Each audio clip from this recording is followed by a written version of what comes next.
మిగతా అన్ని భాషల సినిమాలతో పోలిస్తే మలయాళం సినిమా కొంత ప్రత్యేకంగా భిన్నంగా కనిపిస్తుంది. మలయాళం దర్శకులు తమ రచయితలు రాసినటువంటి కథల్ని వాటినే తెర మీద చెప్పేటువంటి ప్రయత్నం చేశారు. కొంచెం భిన్నమైనటువంటి వ్యవహారం తమిళ ఇండస్ట్రీ వాళ్ళు ఈ సామాజిక వైరుధ్యాలని ఒక రాజకీయ తాత్విక కోణంలో అర్థం చేసుకుని దాన్ని సినిమాల్లో చెప్పే ప్రయత్నం చేశారు. పొలిటికల్ ఫిలసాఫికల్ కాన్షియస్నెస్ బలంగా తమిళ సినిమాలో కనిపిస్తుంది. జనం చూస్తారా చూడరా అనేది కాదు, నువ్వు సినిమా నిజాయితీగా తీసావా లేదా.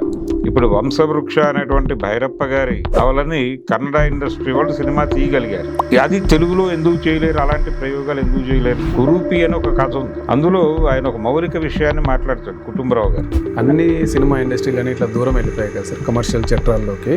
వీళ్ళు మాత్రం ఇంకా జనజీవితంలో ఉన్న ఘర్షణ కొంత డిఫరెంట్ గా చూపించే ప్రయత్నం చేస్తున్నారు కదా. దానికి అంటే లెఫ్ట్ మూవ్మెంట్ ఏమైనా అక్కడ కారణమా, లేకపోతే ఆ డైరెక్టర్ల పర్వ్యూ ఎట్లా ఉండేది? మన దగ్గర లెఫ్ట్ మూవ్మెంట్ ఉంది, మన ఇండస్ట్రీలో కూడా లెఫ్ట్ పీపుల్ ఉన్నారు. కానీ మన లెఫ్ట్ పీపుల్ వీళ్ళు వచ్చిన బ్యాక్గ్రౌండ్ వేరు. మన సినిమా రచయితలు, మన దర్శకులు సమాజాన్ని సందర్శించాలి అనేటువంటి ఒక విండో లేదు వీళ్ళు. ఎన్టీ రామారావు గారి టైంలో మిస్సింగ్ మరణాలని జరిగేవి.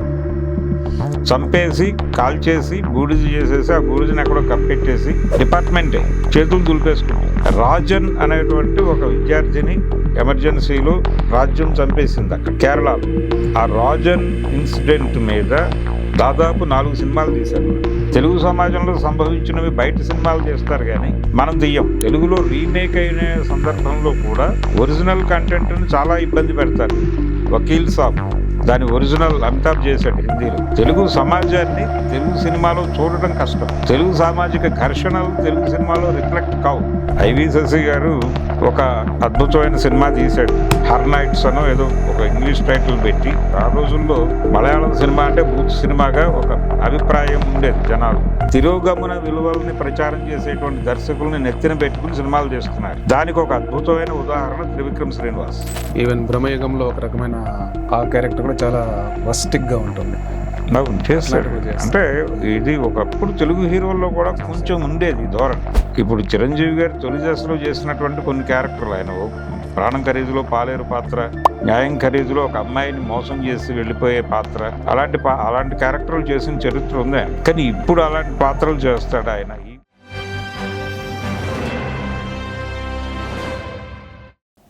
Hello, welcome to 3TV. ఈరోజు మనతో పాటు స్టూడియోలో భరద్వాజ గారు ఉన్నారు. సార్ నమస్తే. సార్ నమస్తే అండి. సార్, ముఖ్యంగా ఇండియన్ సినిమా ప్రస్థానాన్ని గమనిస్తే మిగతా అన్ని భాషల సినిమాలతో పోలిస్తే మలయాళం సినిమా కొంత ప్రత్యేకంగా భిన్నంగా కనిపిస్తుంది జనరల్గా. ఆ ప్రత్యేకతకు, ఆ భిన్నత్వానికి మనం ఎట్లా చూడొచ్చు అంటారు సార్? అది అంటే నుంచి కూడా అలా కాదు, అంటే మీరు ప్రతి సమాజానికి ప్రత్యేకమైనటువంటి లక్షణాలు ఉంటాయి. అవును, అలాగే ప్రత్యేకమైన వైరుధ్యాలు ఉంటాయి. వాటిని అక్కడ ఉన్నటువంటి రచయితలు తమ కథల్లో కొంతమేరకు ప్రతిఫలింపజేస్తారు. తెలుగు కథ తెలుగు సమాజానికి అర్థంగా ఉంటుంది, అలాగే తమిళ కథ తమిళ సమాజానికి అర్థంగా ఉంటుంది, అలాగే మలయాళ కథ కూడా. అవును. కాబట్టి మనకు ఆ సమాజాలు అర్థం కావాలంటే అక్కడ ఉన్నటువంటి లీజర్ లిటరేచర్ చదవటం ద్వారా కొంత ఆ సామాజిక దర్శనం కలుగుతుంది. సార్, దీన్ని సినిమాల్లోకి ట్రాన్స్ఫార్మ్ చేయటంలో వాళ్ళు మలయాళం దర్శకులు తమ రచయితలు రాసినటువంటి కథల్ని, అలాగే తాము దర్శించినటువంటి సమాజంలో ఉన్న ఘర్షణల్ని వాటినే తెర మీద చెప్పేటువంటి ప్రయత్నం చేశారు. స్క్రీన్ రైటర్లు విడిగా ఉన్నారు. అది కాకుండా వాళ్ళు అక్కడ పత్రికల్లో వచ్చినటువంటి కథలు తీసుకుని సినిమాలుగా తీశారు. అలాగే మీకు బెంగాల్లో కూడా ధోరణి కనిపిస్తుంది. బెంగాలీ సినిమాలో కూడా ధోరణి ఉంది. ఇది కేవలం వాళ్ళ సమాజం, వాళ్ళు దర్శించినటువంటి సమాజం, అక్కడ ఘర్షణలని, అక్కడ వైరుధ్యాలని వాళ్ళ కథల్లో ప్రముఖంగా చెప్పే ప్రయత్నం అక్కడ జరిగింది. బెంగాల్లో జరిగింది, అలాగే ఇక్కడ కేరళలో జరిగింది. అయితే దీనికి ఇంకొంచెం భిన్నమైనటువంటి వ్యవహారం తమిళ ఇండస్ట్రీ. వాళ్ళు ఈ సామాజిక వైరుధ్యాలని ఒక రాజకీయ తాత్విక కోణంలో అర్థం చేసుకుని దాన్ని సినిమాల్లో చెప్పే ప్రయత్నం చేశారు. అంటే కొంత పొలిటికల్ ఐడియాలజీ, థియరిటికల్ అంటే ఫిలసాఫికల్ ఐడియాలజీ కనిపిస్తుంది తమిళ సినిమాల్లో. అంటే ద్రవిడ తాత్వికత ఉంది వాళ్ళకి. ఉండటానికి కారణం ఏంటంటే అక్కడ ప్రారంభం నుంచి మీకు పెరియార్ రామస్వామి దగ్గర నుంచి మొదలు పెడితే అన్నాదురై వీళ్ళందరూ కూడా ఏదో మేరకు సినిమా పరిశ్రమతో సంబంధాలు పెట్టుకోవాలి అని అనుకున్నారు వాంటెడ్గానే. అనుకోవడానికి కారణం ఏంటంటే సినిమా అనేది చాలా శక్తివంతమైనటువంటి మాధ్యమం. దీని ద్వారా మనం మన సిద్ధాంతాన్ని జనంలోకి తీసుకెళ్ళటానికి అవకాశం ఉంది అని గుర్తించి దీన్ని వదిలిపెట్టకూడదు మనం అని వాళ్ళు ఒక భావజాల ప్రచార వాహకంగా సినిమాని చూశారు. చూసి వాళ్ళు పట్టుకున్నారు దాన్ని. ఆ పట్టుకోవడంతో మీకు అక్కడ ఈ పొలిటికల్ ఫిలసాఫికల్ కాన్షియస్నెస్ బలంగా తమిళ సినిమాలో కనిపిస్తుంది. కానీ మలయాళం సినిమాకి వచ్చేసరికి అది ఉండదు. ఆ ధోరణి కాకుండా వాళ్ళు దర్శించిన దాన్ని రాగానే ప్రపంచానికి చెప్పే ప్రయత్నం చేస్తారు ప్రజా జీవితంలో అంతే. ఆ ఘర్షణని అర్థం చేసుకోవటం అనేది ప్రేక్షకుడి బాధ్యత అనుకుంటారు. ఎలాగైతే రచయిత అనుకుంటాడో కథ రాసేటప్పుడు తనకు కలిగినటువంటి అభిప్రాయాన్ని ఒక ప్రకటనగా చేయటం కాకుండా ఇది మన జీవితాల్లో ఉన్నటువంటి ఒక ఐరనీ అని చెప్పి దీని మీద నిర్ణయం తీసుకోవాల్సిన బాధ్యత ప్రేక్షకులదే అని చెప్పి ప్రేక్షకులకు వదిలిపెట్టే కథలే ఎక్కువ వస్తాయి మీకు మలయాళంలో. దానికి రీజన్ అంటే మీరు ఏ కథ అయినా తీసుకోండి. ఇప్పుడు వాళ్ళు భారీగా పాన్ ఇండియా సినిమాల ధోరణి నడుస్తున్నటువంటి టైంలో వాళ్ళు ఒక వంటగది ప్రపంచంగా సినిమా తీశారు. గ్రేట్ ఇండియన్ కిచెన్ అనే పేరుతో చేసి ఒక పెళ్ళి చేసుకున్నటువంటి అమ్మాయి రకరకాల పెళ్లి అనేది జీవితంలో కేవలం ఒక భాగం మాత్రమే, అదే జీవితం కాదు. పెళ్లి తర్వాత ఆడపిల్ల జీవితం పూర్తిగా మారిపోవాల్సిన అవసరం లేదు. ఇది నినాదప్రాయంగా కూడా చెప్పచ్చు. అలా కాకుండా ఆ లైఫ్ని మొత్తాన్ని చూపిస్తాడు. చూపించి టోటల్గా అమ్మాయి ఎలా తన్ని తాను అక్కడ వరకే కుదించుకుపోతోంది అమ్మాయి జీవితం అనేది ఆడియన్స్ నుంచి ఒక స్పందన కలిగే విధంగా నడుస్తుంది. అది ఆ డ్రైవ్ నడిచి ఫైనల్గా అక్కడ మామగారి క్యారెక్టర్ ఒకటి ఉంటుంది దానిలో. ఆ మామగారు నేను బయటికి వెళ్ళాలంటే కనీసం చెప్పులు బయట పెట్టాలి కదా, నువ్వు అది నీ బాధ్యత కదా, నా వైఫ్ పెడుతుంది కదా, తను చదువుకుంది, తను కూడా ఉద్యోగం చేస్తుంది, తను కూడా నాకంటే వీరజ్ఞానే, కానీ భార్యగా పోషించవలసిన పాత్ర కూడా పోషిస్తుంది, అది లేకపోతే ఎలాగ నీకు అని చెప్పి ఒక క్లాస్ పీకుతాడు పొలైట్గానే. కాబట్టి ఇలా ఈ కుదింపులలోకి మదింపులలోకి వెళ్ళిపోయిన అమ్మాయి ప్రపంచం అంతా ఏం కోరుకుంటుందో, ఆ కథతో ట్రావెల్ అవుతున్నవాడు ఏం కోరుకుంటున్నాడో ఆ దిశగా ఒక ముగింపులోకి వెళుతుంది. వెళ్ళిన తర్వాత ప్రేక్షకుడు దాంతో ఐడెంటిఫై అవుతాడు. తమ జీవితంలో జరుగుతున్న ఘర్షణలని దాంతో పోల్చుకుంటారు. దాని మీద విపరీతమైన రియాక్షన్ వచ్చింది అన్ని సమాజాల నుంచి. అంటే భాషతో సంబంధం లేకుండా ఆ కథలోకి జనాల్ని ఇన్వాల్వ్ చేయటం, ఇది మనకి అమెరికన్ సినిమాల్లో కానీ, అంటే హాలీవుడ్ సినిమాల్లో కానీ, లేకపోతే ఇంకొక చోట అంటే పర్టికులర్గా ఫార్ములా ఏరియా బలంగా ఫార్ములా పట్టు బిగించినటువంటి ప్రాంతాల్లో ఇలాంటి కథలు కనిపించవు. వాళ్ళకి ఓరియంటేషన్ ఉంటుంది. రెండోది, సినిమా చేయవలసిన పని ఏంటంటే చాలామంది సింబాలిక్గా చెప్పాలనే ప్రయత్నం చేస్తారు. సింబాలిక్గా చెప్పడం అంటే ఇప్పుడు వైట్స్ వాళ్ళ కల్చర్ని ఎలా బ్లాక్స్ మీద రుద్దుతున్నారు అనేది చెప్పడం కోసం ఒక సినిమా, ఒక సౌత్ ఆఫ్రికాలో సినిమా తీసే ప్రయత్నం చేశాడు ఒక ఆయన. ఆ ప్రయత్నంలో ఆయన ఒక విచిత్రమైనటువంటి ఒక మార్మిక వాతావరణాన్ని ఎంచుకున్నాడు. ఎంచుకుని వాళ్ళు వచ్చి అంటే ఒక బ్యాండ్ జరుగుతూ ఉంటుంది, దానిలోంచి బయటకు వచ్చిన వాళ్ళని కరిచేస్తూ ఉంటారు, బ్లడ్ తాగేస్తూ ఉంటారు, జాంబీల్లాగా. ఇది ఒక హారర్ జానర్లో నడుస్తుంది. కానీ ఆ దర్శకుడు చెప్పదలుచుకున్న విషయం కల్చరల్గా ఈ లోకల్ కల్చర్ని అణిచివేస్తున్నారు అనేది చెప్పడం కోసం ఆయన ఈ మార్మిక వాతావరణాన్ని హారర్ జానర్ని ఎంచుకున్నాడు.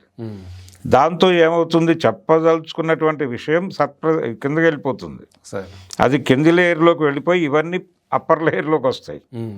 చివరికి ఒక సినిమా తీసిన తర్వాత ఈ సినిమా గురించి తెలుసుకోవడానికి ఇంకొక కీ ప్రొడ్యూస్ చేయాల్సిన అవసరం తయారవుతుంది.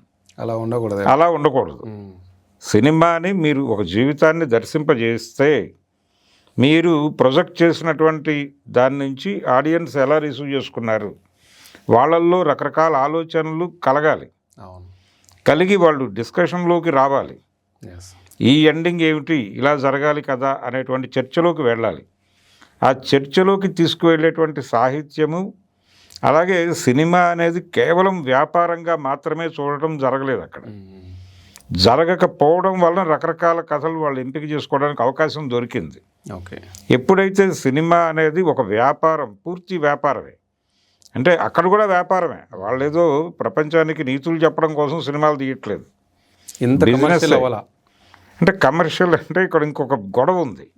ఆ గొడవ ఏంటంటే, మీకు పాతాళ భైరవిలో ఎస్పి రంగారావు గారు ఒక డైలాగ్ ఉంటుంది, జనం కోరేది మనం చేయాలా, మనం చేసేది జనం చూడాలా అని అడుగుతాడు పద్మనాభాన్ని. అడిగినప్పుడు పద్మనాభం క్యారెక్టర్ సదాజెప్పుడిని మాంత్రికుడు అడుగుతాడు, ఈ ఊరి ప్రజల్ని రంజింపజేయాలి మనం అనుకున్నప్పుడు ఎలా రంజింపజేయాలి, మనం కోరేది జనం చూస్తారా, లేదు జనం కోరేది మనం చూపించాలా, ఏంటి నాకు డౌట్ ఉంది అంటాడు. అంటే జనమే మనము, మనమే జనము అంటాడు సమాధానం. అంటే ఏంటి అంతరార్థం? పింగళ నాగేంద్రరావు గారు ఫార్ములా మీద వేసిన సెటైర్ అది. మనమే జనము, జనమే మనము అనటం వెనకాల నువ్వు ఇవన్నీ పక్కన పెట్టేసాయి, నువ్వే జనం అనుకో, నువ్వు చేసింది వాళ్ళకి చూపించు, వాళ్ళే చూస్తారు అనే వైపు డ్రైవ్ చేస్తాడు ఈ మాంత్రికుడిని. దాంతో ఆయన అనుకున్నది చేసి చూపించి రక్తి కట్టించేస్తాను అనుకుంటాడు. ఆ రేలంగిని ఆడపిల్లగా మార్చడం ఈ ప్రోగ్రాం అంతా అందులో భాగంగా జరుగుతుంది. ఇదే గొడవ మనం సినిమా తీసేటప్పుడు కూడా ఇదే ఆలోచిస్తారు మనవాళ్ళు. జనం కోరేది మనం చేయాలా, మనం చేసేది జనం చూడాలా అన్నప్పుడు వాళ్ళు ఒక లైన్ ఎంచుకున్నారు. జనం కోరేది అనే దగ్గర మనం కోరేది ఫిక్స్ చేస్తారు వీళ్ళు. అంటే ప్రూవ్డ్ సబ్జెక్ట్ కావాలి, జనం గ్యారంటీగా చూస్తారా చూడరా అని అనుకుంటాం మనం. వాళ్ళేమనుకుంటారంటే, జనానికి మనం కొత్త విషయం చెబితే వాళ్ళు ఆటోమేటిక్గా తీసుకోవడానికి ముందుకు వస్తారు, మనకిగా మనం వాళ్ళ అభిప్రాయాలని మదింపు వేసి ఇది మాత్రమే వీళ్ళు తీసుకుంటారు అని అనుకోవద్దు. అనుకుని మనం నేరో చేసుకోవద్దు. మనం ఏం చూసామో దాన్ని చెప్దాం, వాళ్ళు తీసుకుంటారు. తీసుకోకపోతే అప్పుడు ఆలోచిద్దాం, ఎందుకు తీసుకోలేదు అనేది కూడా ఒక డిస్కషన్ నడుస్తుంది. కాబట్టి జనం చూస్తారా చూడరా అనేది కాదు, నువ్వు సినిమా నిజాయితీగా తీసావా లేదా. ఆ నిజాయితీ మలయాళం వాళ్ళలో బాగుంది, అప్పుడు మాత్రమే మంచి సినిమాలు వస్తాయి. అలా అనుకున్న పరిశ్రమ నుంచే మంచి సినిమాలు వస్తాయి.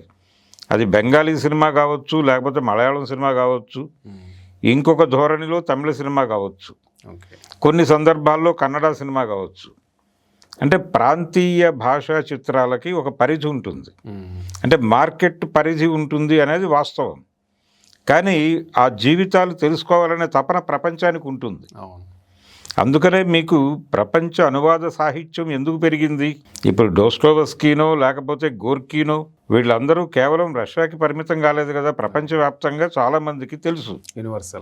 యూనివర్సల్. ఇప్పుడు చాలామంది అలా, ఇప్పుడు చైనా రచయితలు వీళ్ళందరూ ఎందుకు తెలుసు జనాలకి అంటే చదివారు. వాళ్ళని ఎలా చదివారు అంటే అనువాదాలు చదివారు.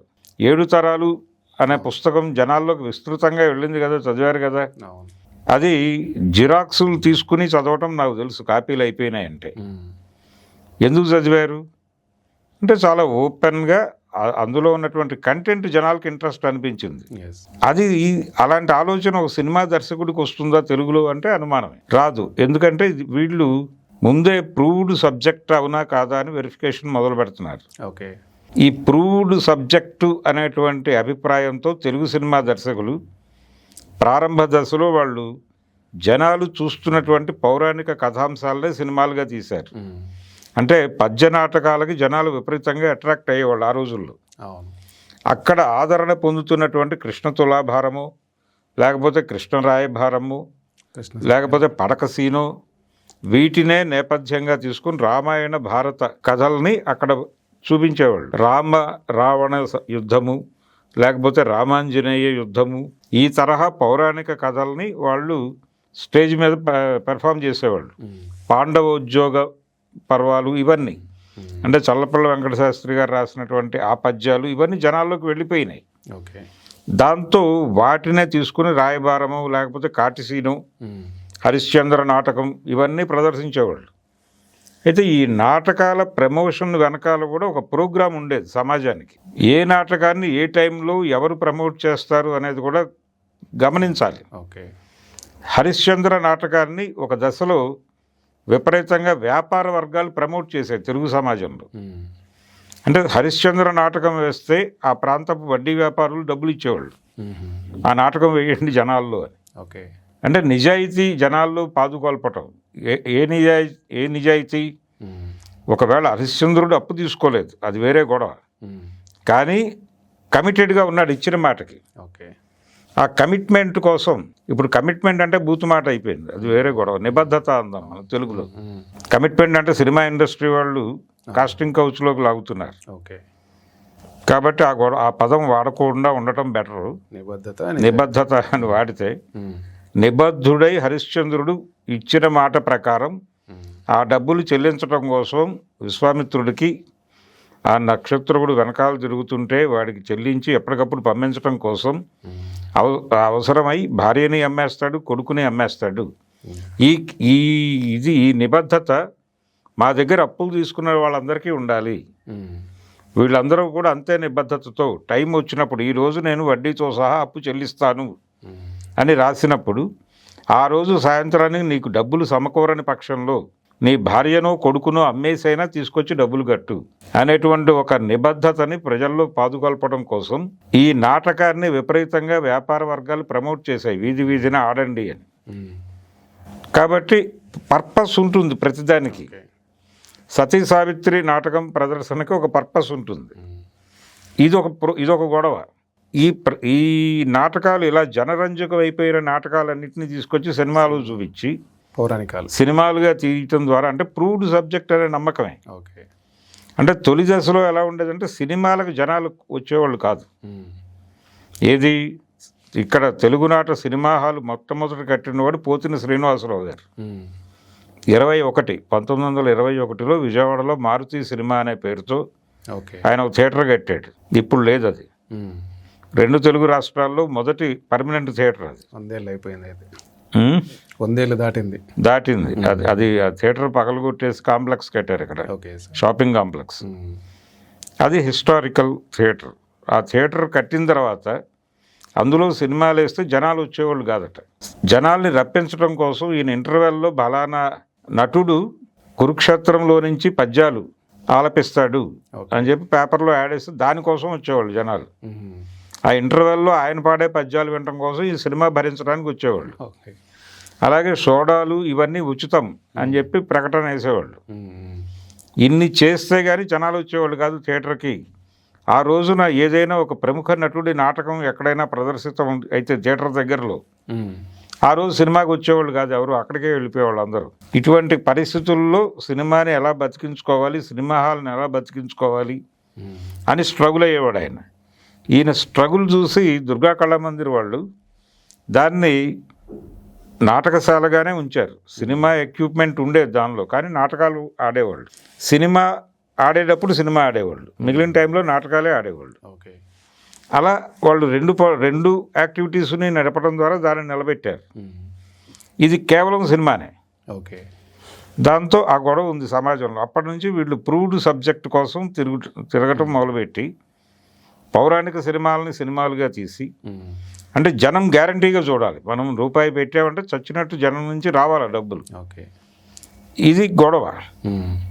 ఈ గొడవలోకి వెళ్ళిన తర్వాత వీళ్ళు మలయాళం ఇండస్ట్రీ లాగా కొత్త కథల్ని, అంటే మనం చేసేది జనం చూడాలి అనుకోలేదు. జనం కోరేది మనం చూపిస్తున్నాం, మనమే జనము జనమే మనము అనుకుని వీళ్ళు ప్రూవ్డ్ అనుకున్నవి వాళ్ళకు చూపించే ప్రయత్నమే. ఓకే. ఇది ఎక్కడ గండిపడింది? ఓటీటీలు వచ్చాక గండిపడింది. ఈ ప్రూవ్డ్ సబ్జెక్ట్ అనే పేరుతో తొలి దశలో పౌరాణికాలు తీసి జనాల్ని రంజింపజేశారు. ఈ ప్రయాణంలోనే ప్రూవ్డ్ సబ్జెక్ట్ అనే ఉద్దేశంతోనే నవలలు సినిమాలుగా తీశారు. నవలలు విస్తృతంగా జనాలు చదివేసిన నవలలన్నీ అవి ప్రూవ్డ్ సబ్జెక్ట్ కాబట్టి సినిమాలుగా తీశారు. అలాగే అనువాదపు నవలల్ని తీశారు. దేవదాస్ అనేది చక్రపాణి గారు అనువాదం చేసిన తర్వాత దేశీ పబ్లికేషన్ వాళ్ళు వేసిన తర్వాత అది విపరీతంగా పునర్ముద్రణలు పొందిన తర్వాత దాన్ని సినిమాగా తీశారు. ఈ ధోరణి శరత్ నవలలు చాలా మనకి తెర మీదకి వచ్చినాయి. బాటసారి ఇట్లాంటివన్నీ ఇవన్నీ రావటం వెనకాల ప్రూవ్డ్ సబ్జెక్ట్ అనేటువంటి కాన్ఫిడెన్స్ ఉండటం. అలా నవలలు తీశారు. ఆ తర్వాత రీమేకులు చేశారు. ఓకే, అంటే అది ఏదో ప్రాంతంలో ప్రూవ్డ్ సబ్జెక్టే, అందుకని మనం తీయొచ్చు. ఓకే. ఇప్పుడు మన దగ్గర ఒక కెమెరా, ఆ రోజుల్లో పిఎల్ రాయ్ గారి దగ్గర 2 అసిస్టెంట్లు ఉండేవారు. సెల్వరాజు అని ఒక ఆయన, విన్సెంట్ అని ఒక ఆయన. ఓకే. వాళ్ళిద్దరూ తెలుగులో అద్భుతమైనటువంటి కెమెరామెన్లు. సెల్వరాజు గారు కెమెరామెన్గా ఉంటేనే తాను నటిస్తాను, నక్కినేని నాగేశ్వరరావు గారు ఒక కండిషన్ పెట్టేవాడు. ఓకే. అంటే ఆయన తనని అందంగా చూపిస్తాడని ఆయన నమ్మకం. అలా విన్సెంట్ గారు కొన్ని సినిమాలు మలయాళంలో డైరెక్ట్ చేశాడు. ఆయన మలయాళంలో ఒక పత్రికలో వచ్చిన కథ చూసి ఇన్స్పైర్ అయ్యి దాన్ని మలయాళంలోనే సినిమాగా తీశాడు, తులాభారం అనే పేరుతో. ఓకే. ఆయన తెలుగులో పెద్ద డైరెక్టర్ల దగ్గర కెమెరామెన్గా పనిచేసేవాడు. కానీ అక్కడికి వెళ్ళి ఆ సినిమా తీశాడు. ఆ సినిమా సెన్సేషనల్ హిట్. అంటే ఒక అమ్మాయి, ఒక డబ్బులున్న అమ్మాయి ప్రేమలో ఒక అతన్ని ప్రేమిస్తుంది. ఇక్కడ తండ్రి ఆస్తి పోతుంది. అతను ఈ అమ్మాయి దగ్గర నుంచి ఇంకొక డబ్బున్న అమ్మాయి వైపు షిఫ్ట్ అవుతాడు. ఈ అమ్మాయికి ఆ జీవితం అర్థమైపోయి ఒక కార్మికుడిని ప్రేమిస్తుంది. ఆ కార్మికుడు ఒక వర్కర్స్ యూనియన్కి నాయకుడు, ప్రేమ్ నజీర్ చేశాడు అక్కడ. ఓకే. నాయకుడు. ఆయనకి మేనేజ్మెంట్కి జరిగిన ఘర్షణలో అతను వెళ్ళిపోతాడు, అతన్ని చంపేస్తారు.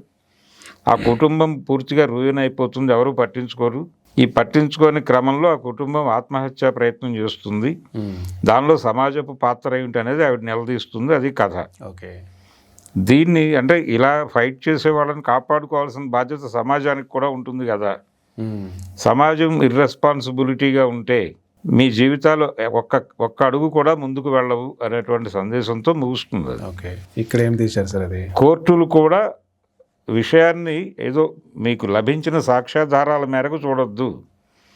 సామాజిక దర్శనం చేసిన తర్వాత మీరు జడ్జిమెంట్లో ఎవరిని నేరస్తులుగా పరిగణించాలో వాళ్ళని పరిగణించి జడ్జిమెంట్ ఇవ్వండి అని కూడా ఒక మాట ఉంటుంది. ఆ ఒరిజినల్ కాంటెక్స్ట్లో, అంటే ఆ ఒరిజినల్ కంటెంట్లో అది ఉంటుంది. దాన్నే సినిమాగా తీశాడు ఆయన, తులాభారం అనే పేరుతో. ఓకే. దాన్ని తెలుగులో మధుసూదన్ రావు గారు మనుషులు మారాలి అని తీశాడు. ఆయన కంటెంట్లో పెద్దగా మార్పులేం చేయలేదు. కానీ అదే కథని అదే విన్సెంట్ గారు మధుసూదన్ రావు గారికి చెప్పుంటే అక్కడ తీయకుండా ఇక్కడ ఈయన సినిమా తీసుండేవాడు కాదు. పైగా ఈయన కమ్యూనిస్టు బ్యాక్గ్రౌండ్ నుంచి వచ్చినవాడు. ప్రజానాట్య మండలి, ఉమ్మడి కమ్యూనిస్ట్ పార్టీలో చాలా ప్రయాణం చేసి సినిమా రంగంలోకి వచ్చాడు ఈయన. ఈయన మాత్రమే కాదు, ఈయన గురువు తాతిరేని ప్రకాశ్రావు గారు కూడా అక్కడి నుంచే వచ్చాడు. కానీ వీళ్ళు ప్రూవ్డ్ సబ్జెక్టులు మాత్రమే చేశారు. ఓకే. ఎక్కడా రిస్కులు తీసుకోలేదు.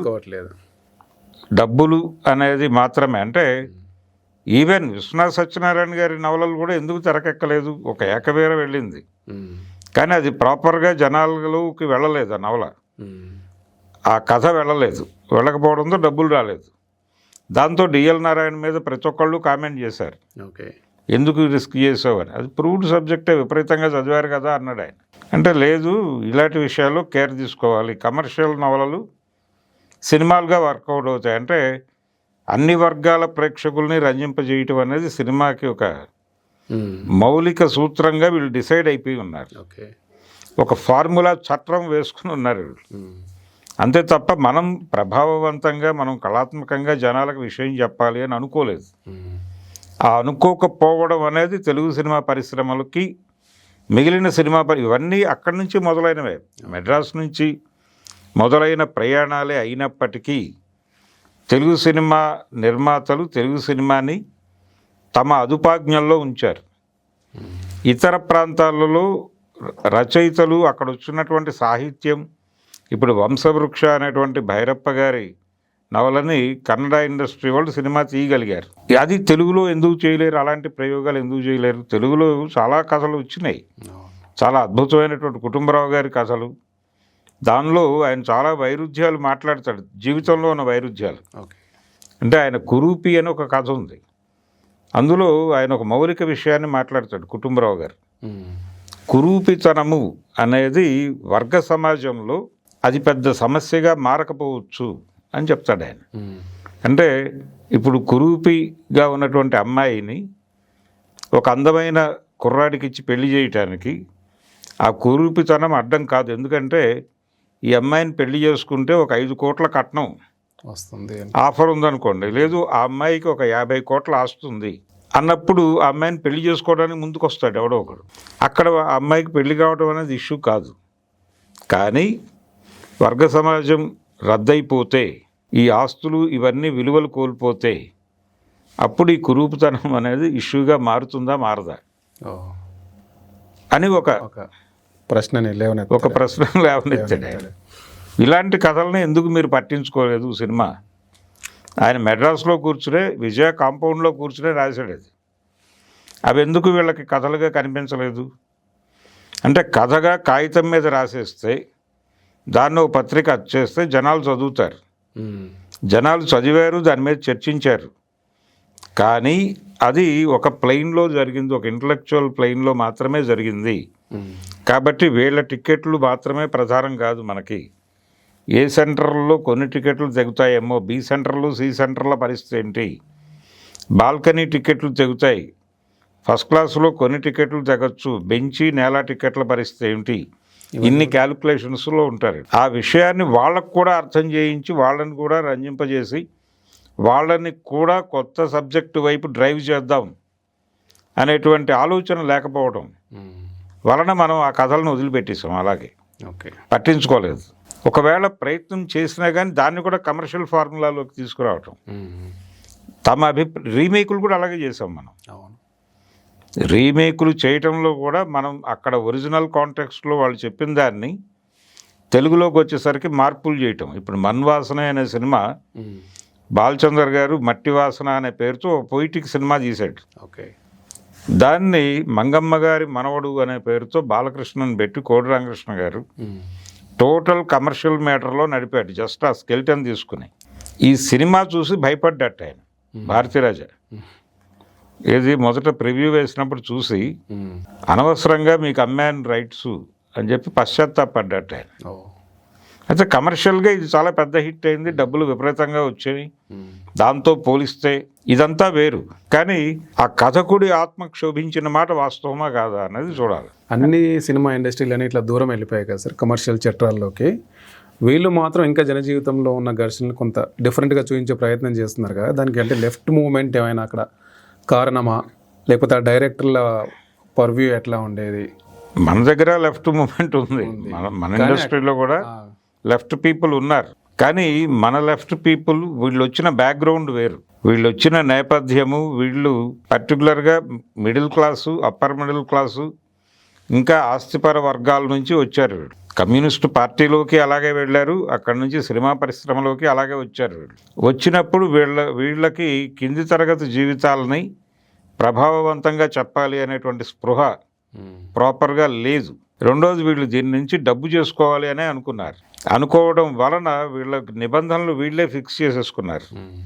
కానీ అక్కడ అలా జరగలేదు. అక్కడ కూడా లెఫ్ట్ మూమెంట్ ఎందుకుంది? లెఫ్ట్ మూమెంట్ అంటే మీకు కంపారిటివ్గా లిటరసీ ఎక్కువ అక్కడ తెలుగు సమాజంతో పోలిస్తే. అలాగే వాళ్ళకి విపరీతమైనటువంటి ఎక్స్పోజర్ ఉంది. మీరు కేరళలో చూస్తే అంటే ఇర్రెస్పెక్టివ్ ఆఫ్ కాస్ట్ వాళ్ళు శాస్త్రీయ సంగీతం నేర్చేసుకుంటారు, సరదాగా నేర్చేసుకుంటారు. వాళ్ళ పాటలు, వాళ్ళ ధోరణి అలాగే ఉంటుంది, వాళ్ళ జీవన విధానము, దానిలో ఒక కళాత్మకతని వాళ్ళు ఆస్వాదిస్తారు. ఈ ప్రయాణం అనేది చాలా అందంగా ఉంటుంది. ఈ అందమైన ప్రయాణంలో వాళ్ళు ఈ జీవిత వాస్తవాలని కొంచెం బయట తెలుగు సమాజం, తెలుగు రచయితలు రియాక్ట్ అవటానికన్నా కూడా ఎక్కువ రియాక్ట్ అవుతారు. వాళ్ళు రియాక్ట్ అయినప్పుడు దాని లోతుల్లోకి వెళ్ళి ఆలోచిస్తారు. ఇది ఇలా జరగటానికి ఏది కారణమై ఉండొచ్చు అని ఆలోచించి దాన్ని కాగితం మీద పెట్టి దాన్నే తెర మీద చూపించే ప్రయత్నం చేస్తారు. ఈ తెర మీద చూపించాలనుకున్నప్పుడు చాలా చిన్న మైన్యూట్ విషయాలు వాళ్ళ తెర మీద తీసుకొస్తారు. ఆ మధ్య అంటే ఓ చిన్న ట్రాఫిక్లో చిన్న ఇష్యూ, ఒక యాక్సిడెంట్ జరిగితే అక్కడ జరిగేటువంటి ఘర్షణ చిన్నపాటి, అలాగే చిన్న ఈగో క్లాష్ ఎలా ఉంటుంది. ఇప్పుడు తెలుగులో భీమ్లా నాయక్ అని చెప్పి వీళ్ళు రీమేక్ చేశారు, అయ్యప్పనం కోశం.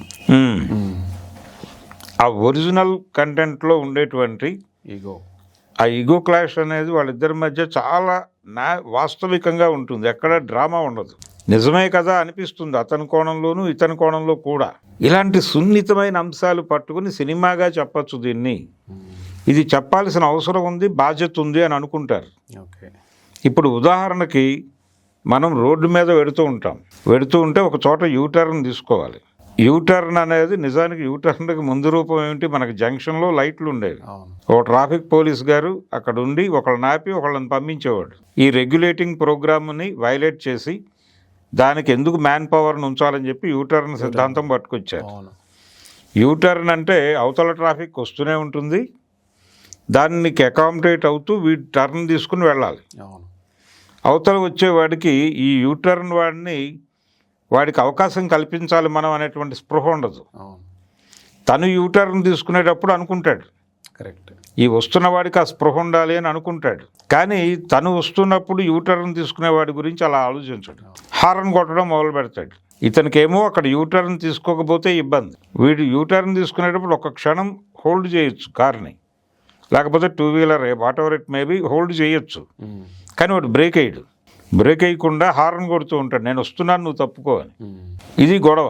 ఇక్కడేమో ఎక్కువ స్పేస్ తీసుకుంటే అటు నుంచి వచ్చేసేటువంటి వాళ్ళు ఇబ్బంది. వాళ్ళు ఎక్కడ అంటే ఎవరు ఆగరు. ఇప్పుడు ఒక ఇంట్లో నుంచి మీరు రోడ్డు మీదకి వెహికల్ తీయాలి, మీరు ఇలా వెహికల్ తీస్తూ ఉండగా ఇటు నుంచి వెహికల్స్ వస్తూ ఉంటాయి. పాత రోజుల్లో 1 నిమిషం ఆగేవాళ్ళు, ఆగి వీడు బయటకు వచ్చిన తర్వాత వాడు కన్వీనియంట్ పొజిషన్లోకి వెళ్ళాక వీళ్ళు వెళ్ళిపోయేవాళ్ళు. ఒక 5 నిమిషాలు ట్రాఫిక్ ఆగుతుంది, అది పెద్ద ఇష్యూ అనుకునేవాళ్ళు కాదు. కానీ ఇప్పుడు ఆగట్లేదు. ఆగటం అనేది అనాగరికం అనుకుంటున్నారు. అనుకోవటం ఇది ఒక అద్భుతమైనటువంటి సబ్జెక్టు. ఈగో క్లాష్ వస్తుంది వాడికి.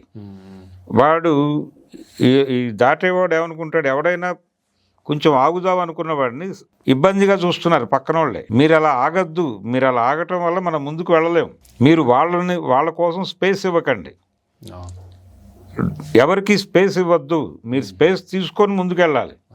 స్పేస్ తీసుకోకపోతే మీ జీవితంలో ముందుకెళ్ళరని మాట్లాడతాడు పక్క వెహికల్ వాడు. ఇటువంటి పరిస్థితి మన ట్రాఫిక్లో ఉంది. అంటే ఇది సామాజిక దర్శనమే. అంటే లిబరలైజేషన్ అనేది మనిషికి ఉన్న సంబంధాలని తెంపేసి ఎవడికి వాడికి ఒక యూనిట్, వాడి కదలికే వాడికి ముఖ్యం. సమాజం కదలిక, పక్కవాడి గొడవ వాడికి సంబంధం లేదు. నేను నా డెస్టినేషన్ని ఇన్ టైంలో రీచ్ అయ్యానా లేదా అన్నదే కౌంటు.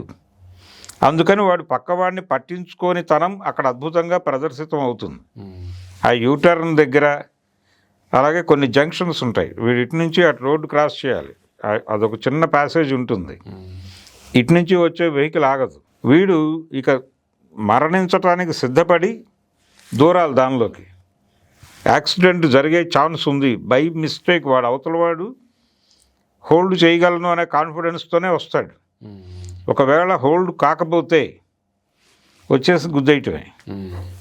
చాలా యాక్సిడెంట్లు అలాగే జరుగుతున్నాయి జీవితాల్లో. వీటిని కూడా తీస్తారు వాళ్ళు. ఇది సినిమా తీస్తారు వాళ్ళు, మనకి అర్థం కాదు. మన డైరెక్టర్లకి దీన్ని సినిమా తీయాలనే స్పృహ ఉండదు. స్పృహ లేకపోవడానికి కారణం ఏంటంటే మన సినిమా రచయితలు, మన దర్శకులు సమాజంలో వాళ్ళు ఒక సమాజాన్ని సందర్శించాలి అనేటువంటి ఒక విండో లేదు వీళ్ళకి. ఆ విండో ఉంటే ఇది కనిపిస్తుంది. ఇది కనిపిస్తే దీన్ని రాయాలనో తీయాలనో ఒక కోరిక మొదలవుతుంది. ఆ కోరిక కలగాలి. ఇప్పుడు ఉదాహరణకి ఒక ఆయన దేశభక్తి సినిమా తీస్తున్నాడు అనుకుందాం. ఇప్పుడు విజయ్ దేవరకొండతో ఒక దేశభక్తి సినిమా బ్రిటిష్ రణబాలి అని పెట్టి వాళ్ళు విలన్స్, ఈయన స్వతంత్ర సమర యోధుడిగా కనిపిస్తున్నట్టుగా ఒక సన్నివేశాన్ని గ్లిమ్స్లో వదిలారు. ఒక బ్రిటిష్ ఆఫీసర్ని తాళ్లతో కట్టేసి గుర్రానికి వెనక్కి కట్టేసి ఆయన కంకర్రాళ్ళ మీద, ఒక ట్రాక్ మధ్యలో కంకర్రాళ్ళ మీద లాక్కుంటూ వెళ్తున్న షాట్ ఒకటి ఉంది దానిలో.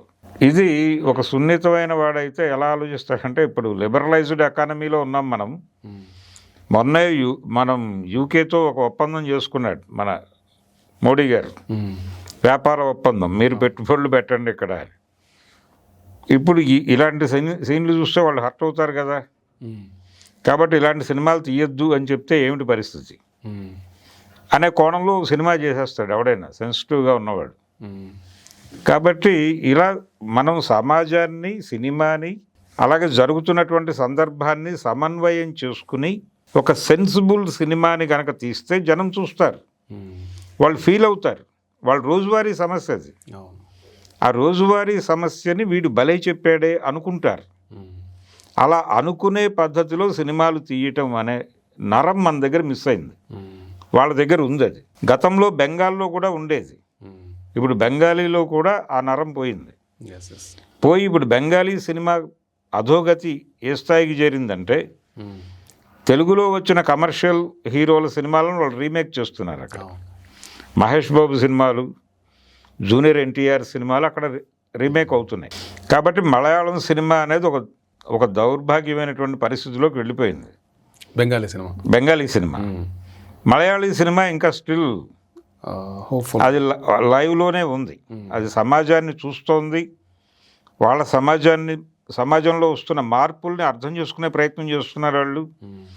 ఆ మార్పులు ప్రజల జీవితాల్లో ఏ రకమైన వైరుధ్యాలను తీసుకొస్తున్నాయో అర్థం చేసుకుంటున్నారు.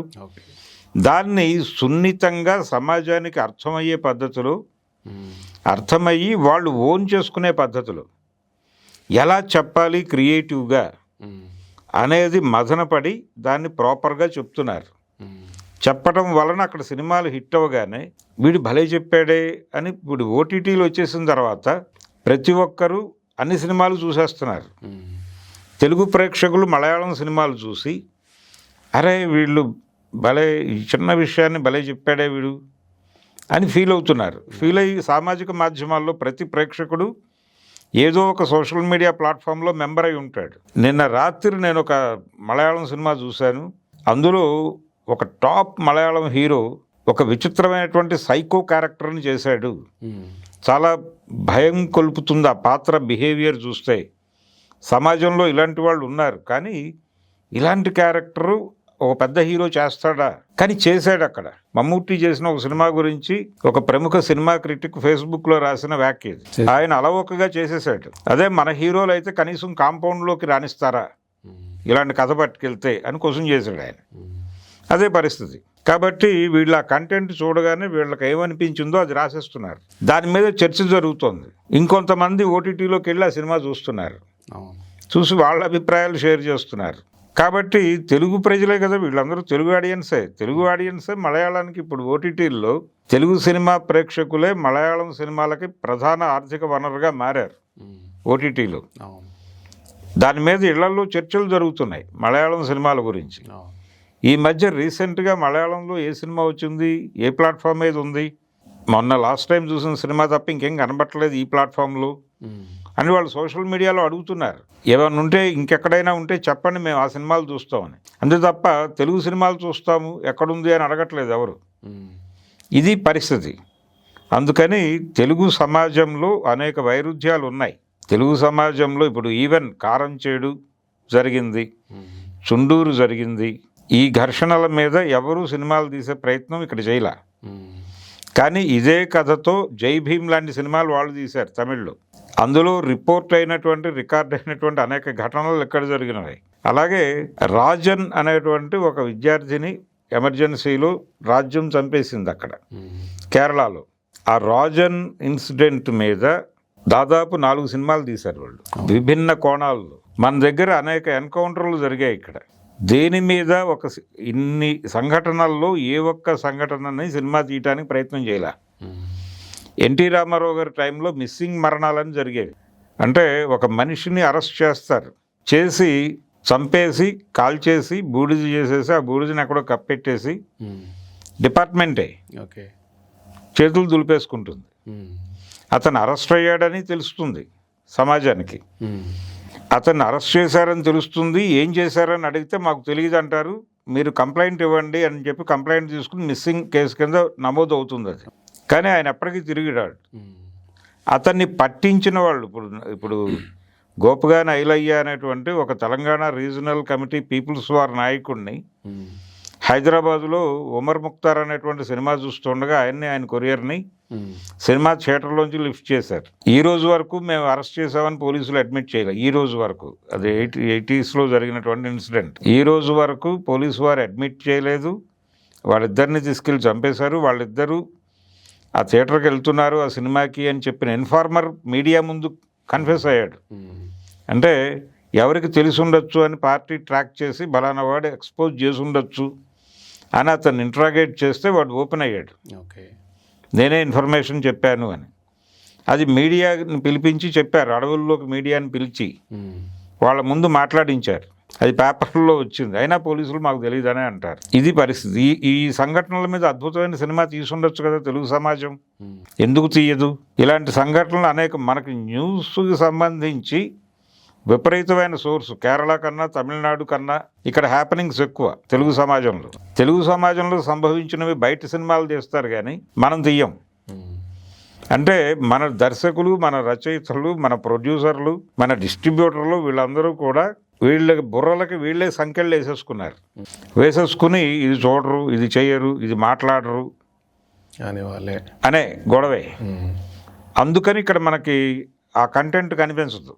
ఒరిజినల్ కంటెంట్ కనిపించకపోవడానికి కారణం అది. వీళ్ళంతసేపు ప్రూవ్డ్.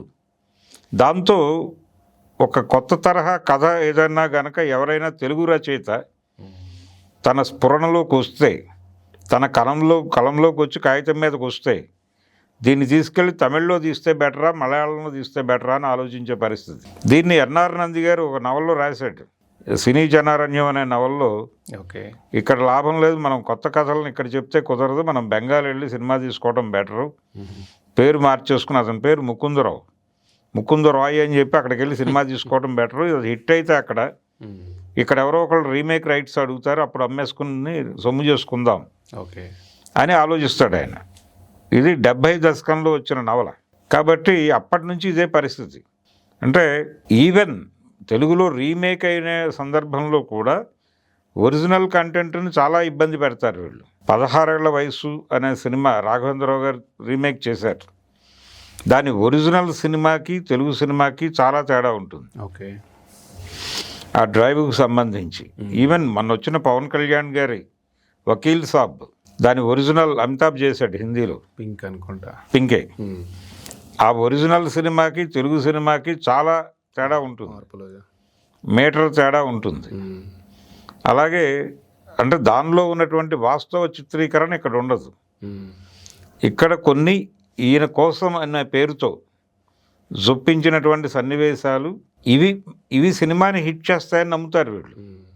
అలాంటప్పుడు నువ్వు ఇంకొక సినిమా తీసుకో, ఆ కంటెంట్ ఎందుకు తీయాలి అనేది ప్రశ్న. అది తీయాలి, మళ్ళీ వీళ్ళ మీటర్లో ఉండాలి. అలాగే భీమ్లా నాయకుని కూడా ఇబ్బంది పెట్టారు. కాబట్టి ఈ ఇమేజ్లు, అలాగే ఈ ప్రూవ్డ్ సబ్జెక్టులు, ఇలాంటి మూఢనమ్మకాలు వదలనంతకాలం తెలుగు సినిమా ఇలాగే ఉంటుంది. దీన్ని బాగు చేయాలంటే ముందు ఈ దయ్యాలను వదిలించాలి. ఈ దయ్యాలని వదిలించకపోతే తెలుగు తెర మీద, తెలుగు బుల్లితెర మీద కూడా మంచి కథలు రావు.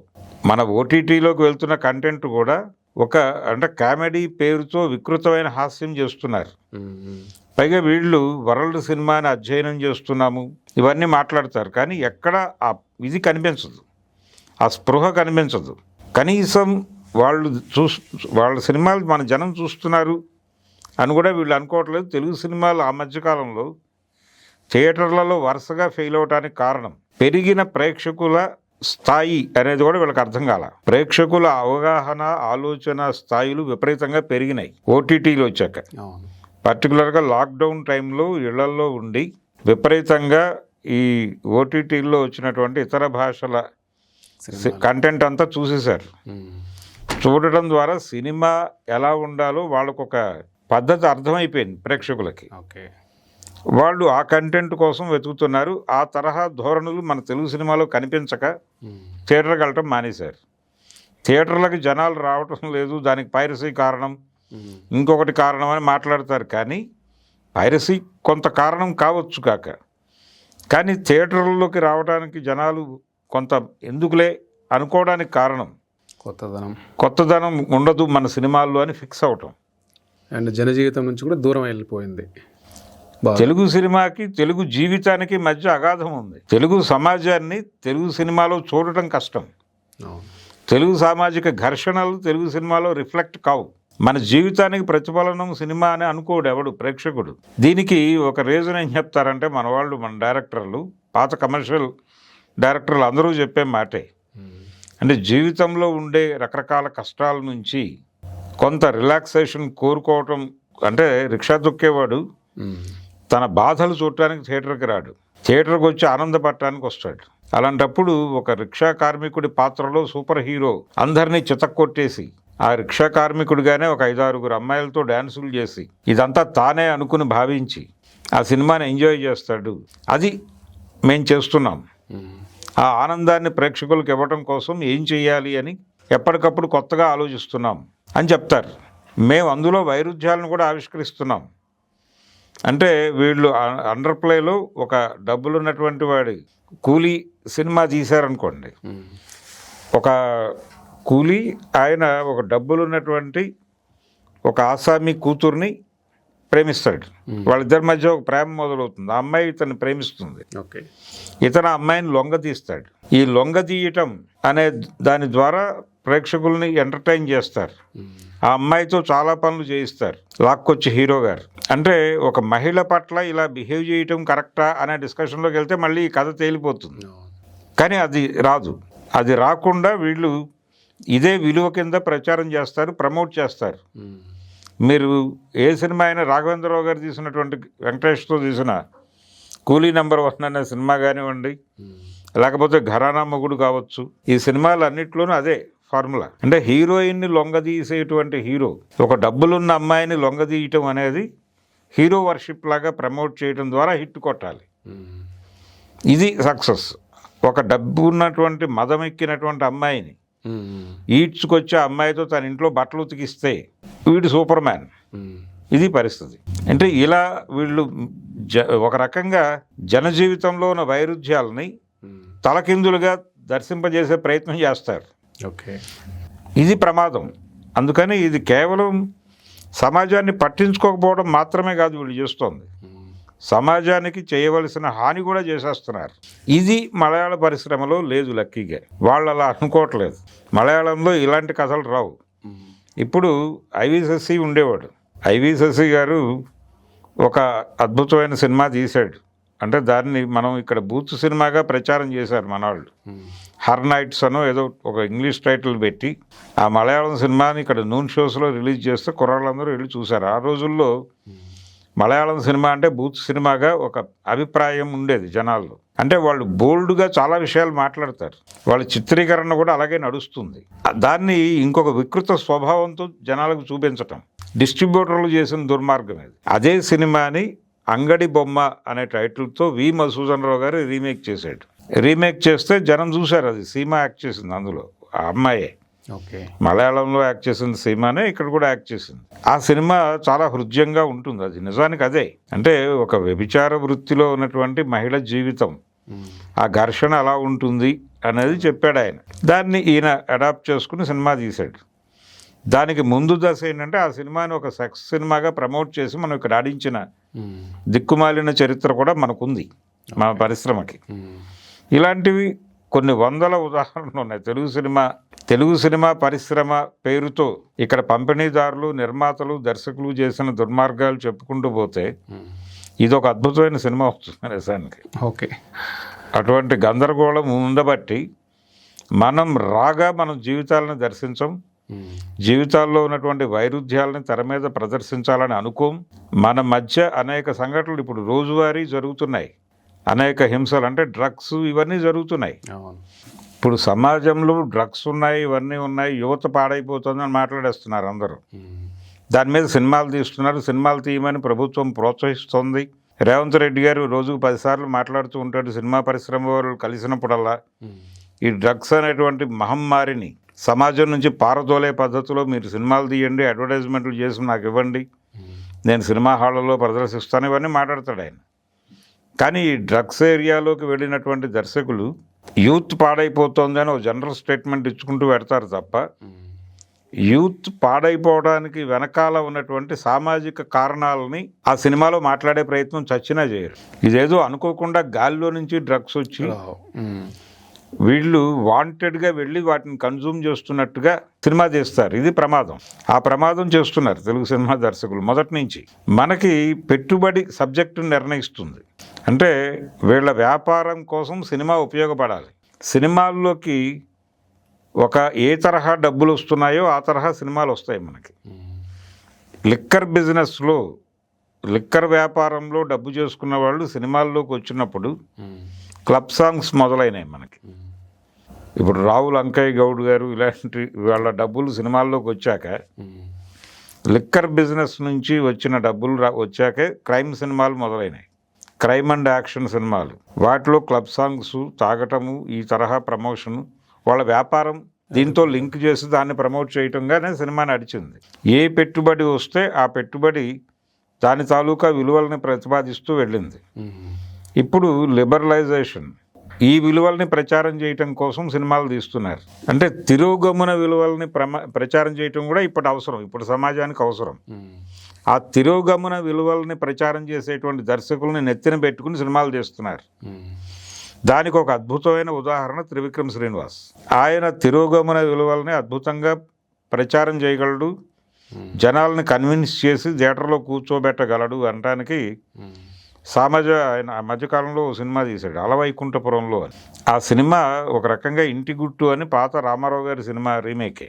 అందులో పిల్లలు మారిపోతారు. అంటే ఒక చోట పెరగాల్సిన కుర్రాడు ఇంకో చోట పెరుగుతాడు. ఒరిజినల్గా ఆ సినిమాలో ఎలా ఉంటుందంటే కథ, ఒక దొంగ తన భార్య ప్రసవంలో ఉంది, నన్ను కొంచెం అవకాశం ఇస్తే అది కంప్లీట్ చేసుకుని వస్తాను, అప్పుడు కావాలంటే నేను సరెండర్ అయిపోతాను, నాకు మీరు ఏ శిక్షనే వేసుకోండి అంటాడు. అంటే జడ్జి గారు అనుమతించరు. ఆయన ఏమంటాడంటే వ్యంగ్యంగా మాట్లాడతాడు, ఇంకొక దొంగ పుట్టడానికి నేను తోడ్పడాలా నీకు అని అడుగుతాడు. దాంతో హర్ట్ అవుతాడు. హర్ట్ అయ్యి పారిపోయి వెళ్ళి తన భార్యకి పుట్టిన కొడుకుని తీసుకెళ్ళి అక్కడ పడుకోబెట్టి, అక్కడ పుట్టినటువంటి కొడుకుని తీసుకొచ్చి తన భార్య దగ్గర అప్పచెప్పేసి ఇతను వచ్చేస్తాడు, వెళ్ళిపోతాడు. తర్వాత ఏం జరుగుతుందంటే ఇద్దరు పిల్లలు వాళ్ళు పెరిగిన ప్రాంతాల్లో అక్కడ వాతావరణాన్ని బట్టే పెరుగుతారు. అక్కడ జడ్జి గారి ఇంట్లో పెరిగినటువంటి కుర్రాడు అక్కడ వాతావరణం ప్రకారమే వాడు పోలీస్ ఆఫీసర్ అవుతాడు. వాడు దొంగ కొడుకు అయినప్పటికీ జడ్జి గారి కొడుకు ఇక్కడ దొంగ అవుతాడు. సో దీన్ని దొంగ వీడు ఒక దారుణమైన కేసులో వాడికి దొరుకుతాడు. వాడు తీసుకెళ్ళి కోర్టులో ప్రవేశపెడితే వీడు తండ్రి ఎవరు అని జడ్జి గారు అడుగుతాడు. ఇదే జడ్జి బలానా వాడు అని తెలియగానే వాడి కొడుకు దొంగ అవుతాడని నేను ఆ రోజుల్లోనే చెప్పాను, అదే జరిగింది అంటే అప్పుడు ఈ దొంగ గారు వచ్చి చెప్తాడు, పిచ్చివాడా వీడు నీ కొడుకే, నా దగ్గర మా సమాజంలో పెరగటం వలన వాడు దొంగ అయ్యాడు నీ కొడుకు, వీడిని పట్టుకున్న వాడు నా కొడుకు నీ దగ్గర పెరిగాడు కాబట్టి వాడు పోలీస్ ఆఫీసర్ అయ్యాడు. పెంపకాలు సమాజంలో ఉన్నటువంటి గందరగోళం వలన మనుషులు తయారవుతారు తప్ప మనుషుల రాతలు ఎవడో డిసైడ్ చేయడు అని చెప్తాడు. మిక్కిలినేని గారు చేశాడు ఆ క్యారెక్టర్. అది ప్రోగ్రెసివా? ఈ అలవైకుంఠపురంలో ఇక్కడ పెరిగిన వాడికి కూడా ఆ జ్ఞానమే ఉంటుంది. అల్లు అర్జున్కి జయరామ్ ఫ్యామిలీ జ్ఞానం ఉంటుంది. ఈ గుమాస్తాగాడి కొడుకు అక్కడ పెరిగినా కానీ గుమాస్తాగాడి అని ఆలోచిస్తుంది. ఇది ఫండమెంటలిజం. ఈ తిరోగమన విలువల్ని ప్రచారం చేయటం అనేది సమాజానికి అవసరం. ఈ తిరోగమన విలువల్ని ప్రచారం చేయటంలో అద్భుతమైన క్రియేటివిటీ ప్రదర్శిస్తాడు అతను, త్రివిక్రమ్ శ్రీనివాస్. అతను తీసిన సినిమాలన్నింటిలోనూ ఈ తిరోగమన విలువల్ని ప్రచారం చేయటమే ఉంటుంది. ఇలాంటి వాళ్ళని మనం భుజానికి వేసుకుని ప్రమోట్ చేస్తాం. అద్భుతమైన దర్శకులు, వీళ్ళు విపరీతమైన క్రియేటివిటీ ఉంది అని. ఇప్పుడు ఆయన ఒక పౌరాణిక కథతో సినిమా తీసే ప్రయత్నం చేస్తున్నాడు. కార్తికేయుడి కథ అనే పేరుతో. అది అర్జున్తో చేస్తాడా లేకపోతే జూనియర్ ఎన్టీఆర్తో చేస్తాడా అనే కన్ఫ్యూజన్ ఒకటి నడుస్తుంది. అయితే సినిమా అదే. అంటే అది కూడా ఒక రకంగా శైవానికి వైష్ణవానికి మధ్య సయోధ్య కుదిర్చే కథే. ఆ కథ ఎంచుకుని సినిమా తీయటం వెనకాల కూడా ప్రోగ్రామ్ అదే, పాన్ ఇండియా మార్కెట్ని పట్టుకోవటం అనే తపన. ఆ తపనలో ఆ కథను ఎంచుకున్నాడు. అంటే ఇప్పుడు ఎవరైనా పాన్ ఇండియా ఏ హీరో దగ్గరికి వెళ్ళినా పాన్ ఇండియా మార్కెట్ కోసం కథ చెప్పమంటున్నారు. వాళ్ళకి ఏదో విచిత్రాలు చెప్తే తప్ప కన్విన్స్ కావట్లేదు. దాంతో ఇతను ఈ ఎత్తాడు, ఈ కథని చెప్దాం మనం పాన్ ఇండియా మార్కెట్లో బిగ్ స్కేల్ ఉంటుంది అని. సో మన వాళ్ళ పరిస్థితి ఇలా ఉంది. ఇది మన కండిషన్. వాళ్ళు అసలు ఈ వెంపర్లాట లేదు. వాళ్ళు హ్యాపీగా చిన్న బడ్జెట్లో సినిమాలు తీసుకుంటున్నారు. థియేటర్లో జనాలు వస్తున్నారు, చూస్తున్నారు. ఆ వచ్చిన డబ్బులతో వాళ్ళు హ్యాపీ. వాళ్ళకి డబ్బులు వచ్చేస్తున్నాయి. చిన్న పెట్టుబడి, చిన్న ఇన్వెస్ట్మెంట్లు, అలాగే రెమ్యూనరేషన్లు కూడా వాళ్ళ లిమిటేషన్లో ఉంటాయి. కాబట్టి అక్కడ రిస్క్ లేని గొడవ అది. మనం విపరీతంగా పెంచేస్తున్నాం బడ్జెట్లని, కోట్లు 100 కోట్లు మాట్లాడుతున్నారు. మొన్న అనిల్ రావిపూడి అనుకోకుండా ఒక లీకేజ్ ఇచ్చాడు ప్రపంచానికి. మనశంకర వరప్రసాద్ గారి సినిమాని టోటల్గా 30లో తీసేసినట్టుగా ఆయన ఎక్కడో మాట్లాడేశాడు గబుక్కున. ఇప్పుడు అది అది ఒక చిన్న డిస్ప్యూట్గా మారింది. ఇంత తక్కువలో సినిమా తీసేయచ్చా అని. నిజానికి ఆ కథని 30 లక్షల్లో కూడా తీయచ్చు అనే అభిప్రాయం ఉన్నవాళ్ళు ఉన్నారు. అంటే టెక్నీషియన్స్, అంటే మీరు ఒక కథని ప్రాపర్గా జనాలను ఎంగేజ్ చేసే పద్ధతిలో ఒక స్క్రిప్ట్ తయారు చేసుకుని కొంతమంది నటీనటులను హైర్ చేసుకుని సినిమా తీసేసి అది భోజనాల వరకే ఖర్చు అవుతుంది, ఏ రోజుకు ఆ రోజు. ఆ ఖర్చు క్యాలిక్యులేట్ చేసుకుంటే మీకు అన్ని కోట్లు అవ్వదు. వీళ్ళకి రెమ్యూనరేషన్ల పేరుతో ఒక్కొక్కళ్ళకి 100 కోట్లు 50 కోట్లు 70 కోట్లు ఇలా వేసేసుకుంటూ వెళ్ళిపోయి ఈ రెమ్యూనరేషన్ల గొడవే ఎక్కువైపోయి వీటి వసూళ్ల కోసం మళ్ళీ ప్రభుత్వాల దగ్గరికి వెళ్ళి తెలుగు సినిమా స్థాయిని పెంచుతున్నామని చెప్పి, ప్రభుత్వాన్ని ఇంత పెంచుతున్నాం మేము, తెలుగు సినిమా స్థాయి పెంచుతుంటే మీరు కనీసం మాకు టిక్కెట్ల రేట్లు 800లకు అమ్ముకునే వెసులుబాటు కల్పించరా? ఒక చిన్న ఇన్సెంటివ్ ఇవ్వడానికి ఏమిటి? పరిశ్రమను ఉద్ధరిస్తూ మీరు ఒక చిన్న ఇన్సెంటివ్ ఇవ్వండి, ప్రీమియర్స్ వేసుకోవడానికి అనుమతి ఇవ్వండి, ఆ టికెట్ రేట్లు 1000 రూపాయలకు అమ్ముకోవడానికి అనుమతి ఇవ్వండి అంటే వాళ్ళకి జిఎస్టీ వస్తుంది గవర్నమెంట్కి. సో వాళ్ళు హ్యాపీనే. సఫర్ అయ్యేది ఎవరు? జనాలు. కాబట్టి వాళ్ళు ఆ పర్మిషన్లు ఇచ్చేస్తున్నారు, వీళ్ళు టికెట్లు అమ్మేస్తున్నారు. ఇప్పుడు ఆ ఓపెనింగ్ డేనే 47 crores ఆ సినిమాకి రావాల్సిన దానికంటే అదనంగా వచ్చింది అనేది ఒక లెక్క ఉంది. ఏది శంకర్ వరప్రసాద్ గారికి ఏది ప్రైస్ హైక్ వలన వచ్చింది 47 crores అని చెప్తున్నారు. ఆయనేమో 30 కోట్లలోనే సినిమా తీశానని చెప్తున్నాడు. సో ఈ సినిమా మీద ఎంత వాళ్ళు జనాల నుంచి పూల్ చేశారు, ఎంత పంపిణీ జరిగింది, ఇంటర్నల్గా ఎంత పంచుకున్నారు, ఇవన్నీ మాట్లాడుకుంటుంది ఇప్పుడు సమాజం. కాబట్టి మనం అక్కడే ఉన్నాం. సినిమా అనేది మనకు ఒక వ్యాపారం, వాళ్ళకి అది ఇంకా పూర్తి వ్యాపారం కాదు. సృజనాత్మకత ఉంది. సినిమాని సినిమాగా బతికించుకునే ప్రయత్నం చేస్తున్నారు. అందుకని మమ్ముట్టి లాంటి వాడు అలాంటి కథలు చేశాడు. తన అంటే ఆ క్రూయల్ విలని అతను ఒక సినిమాలో ఇంకా దారుణమైనటువంటి క్యారెక్టర్లు కూడా చేశాడు, ఇబ్బంది పడకుండా. అంటే తను ఒక హోమోసెక్షువల్గా కూడా నటించాడు ఒక సినిమాలో రీసెంట్ టైమ్స్లోనే. ఈవెన్ బ్రహ్మయుగంలో ఒక రకమైన ఆ క్యారెక్టర్ కూడా చాలా రస్టిక్గా ఉంటుంది. అవును, చేస్తాడు. అంటే ఇది ఒకప్పుడు తెలుగు హీరోల్లో కూడా కొంచెం ఉండేది ధోరణి. అవును, అది పోయింది. అంటే రాజు పేద అని ఒక సినిమా తీశాడు ఆయన, బిఏ సుబ్బారావు గారు. అది మార్క్ ట్వైన్ నవల. అవును, కింగ్ అండ్ పాపర్ అనే నవలని వీళ్ళు రాజు పేద ఆయన నండూరు రామ్మోహన్ రావు గారు అనువాదం చేశాడు. దాన్ని బిఏ సుబ్బారావు గారు తెర మీద చూపించాడు. దానిలో జాన్ కాంటీ అని ఆ పేద కుర్రాడి తండ్రి చాలా క్రూడ్ అండ్ క్రూయల్గా ఉంటాడు. అతను కొడుకు ముష్టెత్తుకుంటుంటే తను తాగడానికి కొడుకు ముష్టెత్తుతున్నటువంటి ఆ బొచ్చులోంచి డబ్బులు తీసుకెళ్ళిపోయి, అదేంటి నేను ఇంట్లో అమ్మకి ఇవ్వాలి, అక్కడ భోజనం చేయాల్సిన వాళ్ళు చాలామంది ఉన్నారు, అంటే నేను తాగటం ఇంపార్టెంట్ కానీ వాళ్ళు తినటం ఇంపార్టెంట్ కాదు అని ఆ కొడుకుని 4 బాజీ ఆ డబ్బులు తీసుకుని వెళ్ళిపోయి తాగేసే క్యారెక్టర్. అది ఆయన నవల్లో జాన్ కాంటీ ఆ క్యారెక్టర్ పేరు. ఆ క్యారెక్టర్ని ఎన్టీ రామారావు గారు చేశాడు. అది హీరో కాదు, ఏమీ కాదు. ఆ సినిమాలో క్రూడ్ అండ్ క్రూయల్ క్యారెక్టర్ ఆయన చేశాడు. ఒకప్పుడు ఉండేవి ఇట్లాంటివి, బట్ ఇప్పుడు ఉండేది. ఇప్పుడు ఎవరికైనా అలాంటి క్యారెక్టర్ చెప్తే చేసే హీరోలు ఉన్నారా అంటే అనుమానమే. అంటే మమ్ముట్టి అలాంటి క్యారెక్టర్ చేశాడు అని ఇప్పుడు చెప్పుకుంటున్నాం, కానీ ఒక దశలో తెలుగు హీరోలు కూడా అలాంటి క్యారెక్టర్లు చేసిన చరిత్ర ఒకటి ఉంది మనకి. ఆ తర్వాత ఆయనే అలాంటి క్యారెక్టర్లు చేయడానికి అంగీకరించి ఉండేవాడు కాదు. అంటే రేంజ్ పెరుగుతూ వెళ్ళే కొద్దీ వీళ్ళు వాస్తవాలకు దూరం కూడా జరిగిపోయారు. ఇమేజ్ అనే చట్రంలోకి వెళ్ళిపోయి ఇప్పుడు చిరంజీవి గారు తొలి దశలో చేసినటువంటి కొన్ని క్యారెక్టర్లు, ఆయన ప్రాణం ఖరీదులో పాలేరు పాత్ర, న్యాయం ఖరీదులో ఒక అమ్మాయిని మోసం చేసి వెళ్ళిపోయే పాత్ర, అలాంటి క్యారెక్టర్లు చేసిన చరిత్ర ఉంది ఆయన. 47 రోజులు, ఇది కథ కాదు, ఇలాంటి సినిమాల్లో. కానీ ఇప్పుడు అలాంటి పాత్రలు చేస్తాడు ఆయన. ఇదంతా అయిపోయింది జర్నీ అనుకోవడం లేదు ఆయన. ఇప్పటికీ నేను ఈ యంగ్ హీరోలకు పోటీ ఇస్తున్నానని అనుకుంటున్నాడు ఆయన. అనుకోవడం వలన తన ఇమేజ్ వీటన్నిటిని క్యాలిక్యులేట్ చేసుకుని కథలను ఎంపిక చేసుకునే పనిలో ఉన్నాడు ఆయన చాలా స్పష్టంగా. అందుకని మనం కొత్త తరహా కథలను ఎక్స్పెక్ట్ చేయడం కూడా కష్టమే తెలుగులో. ఓకే, దానికి ఆదరణ ఉంటుంది, డెఫినెట్గా ఉంది అనేది మనకు ప్రూవ్ అవుతోంది. కాకపోతే ప్రయత్నించాలి వీళ్ళు. ప్రయత్నించట్లేదు. ఆ ప్రయత్నించకపోవడం వల్ల మలయాళం సినిమా అలా ఉంది, ఇది ఇలా ఉంది. ఇప్పుడు ఈ మధ్య కాలంలో వచ్చినటువంటి రాజు వెడ్స్ రాంబాయి అనే సినిమా ఒక ప్రయోగం, ఒక ప్రయత్నం చేశారు వాళ్ళు ఒక ఏరియాలో. అలాగే ఈ రీసెంట్గా మనం చూసినటువంటి సినిమాల్లో శివాజీ యాక్ట్ చేసినటువంటి దండోరా సినిమా కూడా కొంత కొత్త విషయాలు, సామాజిక వ్యవహారాలు మాట్లాడే ప్రయత్నం చేశారు. ఓకే, అలాంటి సినిమాలకి ప్రాపర్గా పుష్ చేస్తే జనాదరణ దొరుకుతుంది అనేది ఈ రాజు వెడ్స్ రాంబాయి వాళ్ళు ప్రూవ్ చేశారు. ఆ పుష్ చేస్తే చూడటానికి జనాలు సిద్ధంగానే ఉన్నారు. ఈ సినిమాలో డెఫినెట్గా ఒక కొత్త అంశం చర్చించబోతున్నాం మీతో అని జనాలకి కన్వే చేస్తే ప్రాపర్గా జనం చూస్తున్నారు. అలాగని పెద్ద హీరో కాబట్టి సినిమా థియేటర్కి వచ్చి సినిమా చూసే మూడ్లో జనం లేరు.